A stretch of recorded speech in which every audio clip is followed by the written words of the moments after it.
நன்றி. அடுத்து நாம் பேச அழைக்கிறோம். தொழிலாளர்கள் உழைப்பு ஒரு நாட்டின் முதுகெலும்பு. அவர்கள் உழைப்பு இன்றி எந்த ஒரு நாடும் முன்னேற முடியாது. கால் கடுக்க உழைக்கும் தொழிலாளி அவர் கண்ணீர் துடைக்கும் ஒரு முதலாளி ஆனதுதான் வரம் என்று வந்த வாழ்க்கை. கவிஞர் பாடலாசிரியர் கார்த்திக் நேதா வாழ்க்கையில் தான் அனுபவித்த கதையின் ஒரு பகுதியே குட் டே படம். வாழ்த்துக்களோடு அழைக்கிறோம் பாடலாசிரியர் கார்த்திக் நேதா அவர்களே.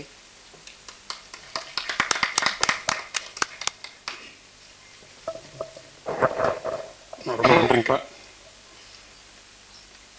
என்னோட வாழ்க்கையில் நடந்த சில அப்படின்னு சொல்லிட்டாங்க, அதனால சொல்லாமல் வேணாம் அப்படின்ட்டே இருந்தேன். அது கடந்த கால வாழ்க்கை எல்லாருக்குமே தெரியும், குடிகார வாழ்க்கை தான். அதனால் அதற்கு முன்னாடி நான் சில பேருக்கு இங்கே நன்றி சொல்லணும் அப்படின்னு நினைக்கிறேன். எல்லோருக்கும் வணக்கம். முதல்ல பாலாஜி தரணிதரன் அண்ணா இங்கே வந்ததுக்கு அவருக்கு ரொம்ப நன்றி. என்னோடய சினிமா பயணத்தை ரொம்ப ஆக்கப்பூர்வமாக தொடங்கி வச்சவர் அவர் தான். அவரோட ஒரு பக்க கதை எழுதும் போதெல்லாம் என்னை ரூமுக்குள்ளே போட்டு பூட்டிடுவார், வெளியே போனால் குடிச்சிருவேன் அப்படின்ட்டு. அப்படி தான் அப்படி பேரன்போடு எல்லாம் கட்டி கட்டி தூக்கிட்டு வந்த ஒரு ஆள் தான் நான் இங்கே. பிறகு நிறைய எல்லாருக்குமே எனக்கு தெரிஞ்சு வந்திருந்த அத்தனை பேருக்குமே ராஜமுருகன் அண்ணாக்கு முக்கியமாக. ராஜமுருகன் அண்ணாவும் என்னுடைய சில பல ஆட்டங்கள்லாம் பார்த்தவர் தான். அதனால் இந்த படத்தை நீங்கள் பார்க்கும்போது அந்த ஆட்டம் ஏன் நடந்தது அப்படின்னு புரியும். கோவிந்த் வசந்தாக்கு இந்த நேரத்தில் நன்றி. கோவிந்தால் இங்கே வர முடியல, ஆக சிறந்த பாடல்கள் கொடுத்துருக்காப்புல. அதுவும் மின்மினிய ராசாத்தையும் அம்புலி ஆராரவும் வந்து உறுதியாக எல்லோரையும் தாளாட்டிட்டு இருக்கு. பிறகு எல்லோருக்குமே இந்த நேரத்தில் என்னோட நன்றி. இயக்குனர் பற்றியும் தயாரிப்பாளரை பற்றியும் நான் கடைசியாக பேசுகிறேன். அதுக்கு முன்னாடி நம்ம ரைட்டர் சொன்ன மாதிரி இந்த திரைப்படம் வெறும் குடியை மட்டும் பேசுவதில்லை அப்படின்னு சொன்னார் இல்லையா? ஆமாம், அதுதான் உண்மை. முன்ன எப்போ நான் வாசித்த ஒரு கட்டுரை, ஒரு உளவியல் கட்டுரை, அது வந்து வளர்ந்த நாடுகள் அப்படி அதை பற்றி சொல்லும்போது வளர்ந்த நாடுகளினுடைய உளவியல் எப்படி இருக்குது அப்படின்னு அந்த கட்டுரை சொல்லுது. வளர்ந்த நாடுகளினுடைய உளவியல் வந்து ஸ்கிசோஃபீனிக் சொசைட்டியாக இருக்குது அப்படின்னு சொல்லுது அந்த கட்டுரை. ஸ்கிசோஃபீனிக் சொசைட்டின்னா ஒரு மனப்பிறழ்வுக்கு ஆளான சமூகமாக வளர்ந்த நாடுகள்லாம் இருக்குது. வளரும் நாடுகள் எல்லாமே ஒரு கில்ட் மேனிக் சொசைட்டியாக இருக்குது அப்படின்னு அந்த கட்டுரை வந்து ஆணித்தரமாக ரொம்ப ஆழமாக சொல்லி அதை விளக்குது. இந்த கில்ட் மேனிக் சொசைட்டி அப்படிங்கிறது வந்து ஒரு பக்கம் குற்ற உணர்வும் இருக்கும், இன்னொரு பக்கம் அச்சமும் இருக்கும். இது ரெண்டும் பின்னி பிணைந்த ஒரு சமூகமாக வளர்ந்து வரும் சமூகங்கள்லாம் இருக்குது அப்படின்ற அந்த ஆய்வு சொல்லுது. இந்தியா மாதிரி, நம்ம தமிழ்நாடு மாதிரி ஆன இந்த வளர்ந்து வந்து கொண்டு இருக்கின்ற சமூகமும் அதே மாதிரி ஒரு கில்ட் மேனியக் சொசைட்டி தான். இப்படியான கில்ட் மேனியக் சொசைட்டிக்குள்ள ஒருவன் எப்படி குடிகாரனா மாறுறான் அப்படின்னு ஒன்று இருக்கு இல்லையா? அதற்கு நிறைய காரணங்கள் உண்டு, நிறைய காரணிகள் உண்டு. அப்படி ஒரு காரணத்தில் போய் வீழ்ந்தவன் தான் நானும். ஒரு 20 வருடம் போதைக்குள்ளேயே உழன்று மயக்கத்திலேயே எல்லாத்தையும் செஞ்சு அப்படி இருந்தவன் தான். அந்த கட்டுரை வாசிக்கும்போது எனக்கு அவ்வளோ வியப்பாக இருந்தது. நமக்கும் இந்த மாதிரி நோய் தான் இருந்திருக்கு போல அப்படின்ட்டு. அப்படி இந்த குடிக்கான சமூக காரணிகள் நிறைய இருக்குது. முதல்ல சமூக கட்டமைப்பு ஒரு காரணமாக இருக்குது ஒருவன் குடிகாரனா மாறுறதுக்கு. அதன் பிறகு இந்த பொருளாதார இயக்கம்னு ஒன்று சொல்லுவோம். பொருளாதார ஏற்றத்தாழ்வுகள் இருக்கு இல்லையா? ஒரு பக்கம் பணம் போயிட்டே இருக்கு, ஒரு பக்கம் பணம் இல்லை, ஆனால் அதே உழைப்பு தான் போடப்படுது.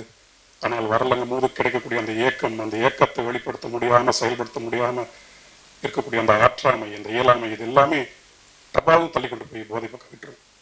இந்த பொருளாதார இயக்கம் ஒன்று.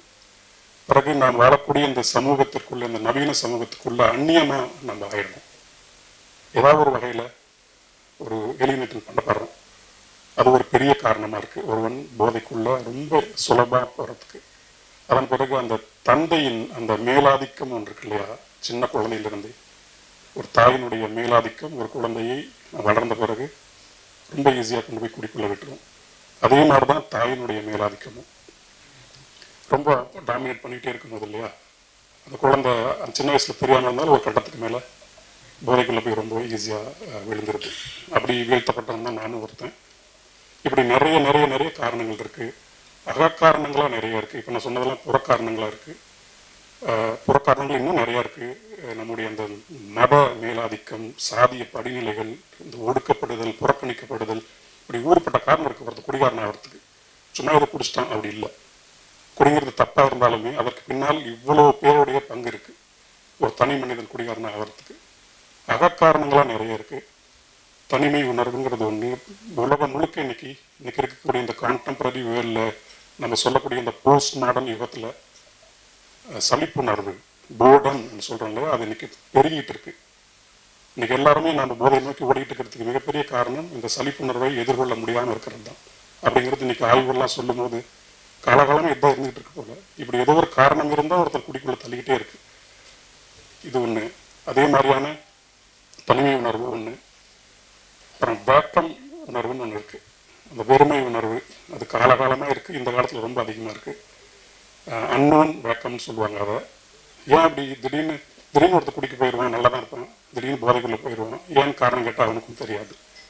அச்சம் ஒரு காரணம். இப்படி இன்னமும் ஒரு குற்ற உணர்வு ஒரு பெரிய காரணம். அதே மாதிரி காரணத்திற்கு சரியான வடிகால் கிடைக்க முடியாமல் பித்து பிடிச்சு போய் அது தப்புன்னு உணர்ந்து அந்த படபடப்போடையே ஒருத்தர் குடிக்குள்ள போனவங்களா இருக்காங்க. இப்படி குடிக்கான காரணங்கள் நிறைய நிறைய நிறைய நிறைய இருக்கு. அப்படி இந்த மாதிரியான ஊறுபட்ட குடிகாரனாவதற்கான காரணங்கள் இருக்கு இல்லையா, இந்த குட் டே திரைப்படத்தில் வரக்கூடிய இந்த சாந்தகுமாருக்கு சில காரணங்கள் இருக்கு. அவன் ஏன் குடிக்கிறான் அப்படிங்கிறதுக்கு ஆணித்தரமான உளவியல் காரணங்கள் எனக்கு தெரிஞ்சு ஒரு 3 இருக்கு. எனக்கு தெரிஞ்சு நம்ம எல்லாத்துக்குமே அது உணர முடியும். இந்த முதலாளித்துவம் ஏற்படுத்தக்கூடிய தனிமை உணர்வு, அந்நியமயமாக்கல் ரொம்ப ஆழமாக இந்த படத்தில் வெளிப்பட்டிருக்கு. இன்னொன்று, இந்த நவீன சமூகம் ஏற்படுத்தக்கூடிய இருத்தலியல் சிக்கல் இருக்கு இல்லையா, அதன் விளைவாக ஒருத்தனுக்குள் இருக்கக்கூடிய இயலாமை, ஆற்றாமை, அதை இந்த படம் ரொம்ப தெளிவாக உணர்வுபூர்வமாக ஆகச்சிறந்த கதை வழியாக ரொம்ப இயல்பாக கடத்தி கொண்டு போயிட்டே இருக்கு. நான் படத்தை பார்த்துட்டு எனக்கு ரொம்ப வியப்பாக தான் இருந்தது. வெறும் ஒரு குடிகாரன் ஒரு இரவு குடிக்க ஆரம்பிச்சான் பகலில் மாறணும் அப்படிங்கிறது மாதிரி இல்லாமல் அதுக்கு அந்த பின்னப்பட்ட திரைக்கதை இருக்கு இல்லையா, ரொம்ப அழகாக இயக்குனர் அரவிந்த் அவர்களுக்கும் கதாசிரியர் மைக்கேலுக்கும் என்னுடைய மிகப்பெரிய நன்றி. அதுக்கு வெறுமனே ஒரு கொண்டாட்டமான ஒரு படமாக இல்லாமல் அந்த குடியை நியாயப்படுத்தவும் செய்யாமல் இது தப்பு அப்படிங்கிறது ரொம்ப ஆணித்தரமாக சொல்லி, ஆனால் அவன் குடிக்க போனதுக்கான காரணம் அவன் மட்டும் கிடையாது, பல பேர் இருக்காங்க அப்படிங்கிறது இந்த படத்தில் சொல்லி, ஒருத்தன் குடிக்கிறதுக்கு ஊறுப்பட்ட காரணம் இருக்கலாம், அவன் குடிக்க வேணாங்கிறதுக்கு அதே மாதிரி ஒரே ஒரு காரணம் அவனுக்கு நம்ம ஏற்படுத்தி கொடுக்கணும் அப்படிங்கிற ஒரு திரைப்படம் தான் இந்த திரைப்படம். எனக்கு அப்படி நிறைய பேர் ஏற்படுத்தி கொடுத்துதான் ஒரு 20-25 வருஷ குடி போதையிலிருந்து நான் வெளியே வர முடிஞ்சது. இந்த திரைப்படம் அப்படி குடிக்கிற என்னுடைய தமிழ் மக்கள், என்னுடைய அண்ணன்கள், என்னுடைய தம்பிகள், என்னுடைய அக்காமார்கள், என்னுடைய தங்கச்சிமார்கள், இவங்க அத்தனை பேருக்குமே இந்த படம் கை கொடுத்து வா, எதுக்குமே தீர்வு குடி இல்லை, நம்ம முன்னோக்கி போவோம் அப்படின்னு ரொம்ப அரவணைப்பா மயிலரவா தடவை கொடுக்கக்கூடிய ஒரு திரைப்படமாக உறுதியாக இருக்கும். இந்த படத்தை நீங்கள் அத்தனை பேருமே பார்க்கணும். அரவிந்தோட உழைப்பு சாதாரண உழைப்பு கிடையாது. இந்த படத்தில் வெறுமனே ஒரு படம் அப்படிங்கிற மாதிரி இல்லாமல் லைட்டாக ஜஸ்ட் லைக் தட் ஆரம்பிச்சது தான். பிருத்திவிக்கும் அரவிந்த் உட்காந்து ஒரு நாள் இரவு பேசிக்கிட்டு இருக்கும்போது இப்படி ஒன்று பண்ணலாமா அப்படின்னு அவங்களுக்குள்ள ஒரு விதை வந்து அவங்க 2 பேரும் எனக்கு அழைச்சி நாம் தான் ஒரு சிலபஸ் மாதிரி இருந்தோம். குடி அப்படின்னா கார்த்திகத்தை கூப்பிடலாமே அப்படின்ற மாதிரி அவ்வளோ கேவலமாக தான் ஒரு வாக்கில் வாழ்ந்துகிட்டு இருந்தோம். ஆமாம், அப்புறம் நாங்களும் போய் உட்காந்து பேச ஒரு 2 மணி நேரம் 3 மணி நேரம் பேசுனதெல்லாம் ஒரு ரெக்கார்டில் பண்ணி, அதன் பிறகு சில ஒரு திரைக்கதைக்கு தேவையானதெல்லாம் சில இருக்கு இல்லையா, மக்கள்கிட்ட காமிக்கும் போது வெறுமனே அந்த அதை கொடுக்க முடியாது. அவங்க சீன்ஸ்லாம் நிறைய ஆட் பண்ணி இது ஒரு கதை கோர்வையாக கொண்டு வந்து இங்கே பாட்டு வைக்கலாம் அங்கே பாட்டு வைக்கலாம் அப்படின்ட்டு அந்த முக்கியமாக அந்த மின்மினிய ராசாத்தி பாட்டும் அம்புலி ஆறாரோ பாட்டும் கரெக்டான இடத்துல படத்துக்குள்ளே இருக்கும். உறுதியாக நமக்கு சின்ன நிகழ்வு ஒன்று ஏற்படும் மனசுக்குள்ளே. அதை நான் உறுதியாக சொல்கிறேன். ஒரு சினிமா ரசிகனா, பாடலை எப்போதும் ரசித்து கொண்டே இருக்க ஒரு கவிஞனா, அந்த 2 பாட்டும் நிச்சயமாக எல்லாத்தையும் தாளாட்டும் அப்படின்னு நான் நம்புகிறேன்.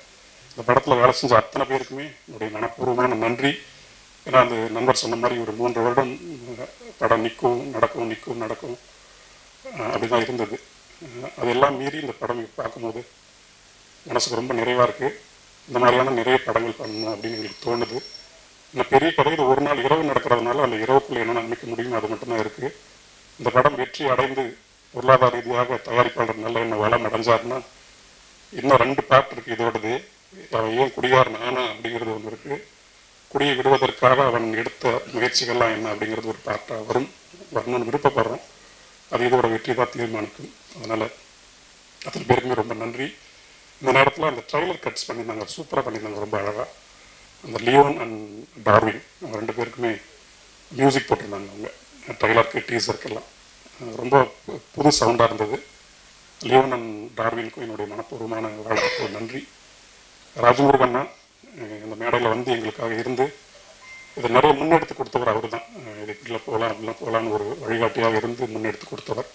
எனக்கு இந்த நேரத்தில் தம்பியாக மனப்பூர்வமான நன்றி. இப்போதைக்கு இதுதான் போதும்னு நினைக்கிறேன். ரொம்ப நன்றி.